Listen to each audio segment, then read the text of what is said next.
আসসালামু আলাইকুম। Hello everyone, কেমন আছেন? আশা করি ভালো আছেন সবাই। তো যে ভিডিওটা আজকে দেখাতে যাচ্ছি এটা খুবই মজার ভিডিও এবং বিনোদনের ভিডিও। আমাদের বাল্যবেলায় আমরা গ্রামের ভাষায় বলে এটাকে হাওয়াই বাজি।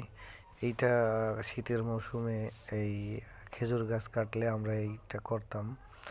তো এটার উপকরণগুলো আমি আগে বলি।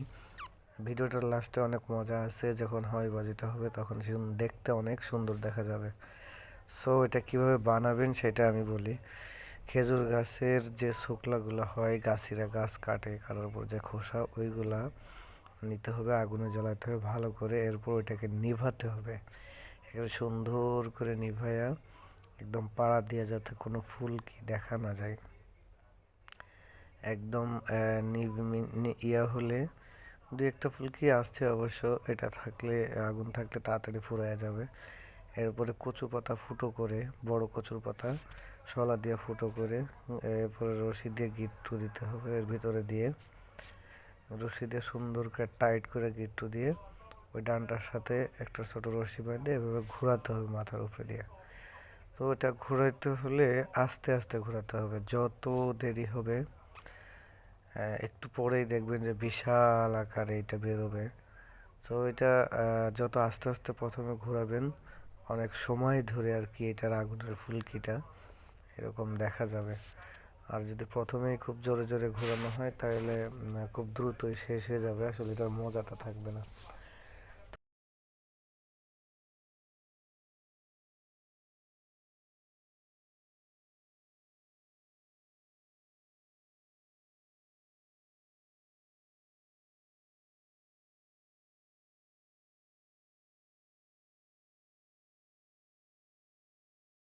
ওয়াও, দেখতে আসলে অসাধারণ।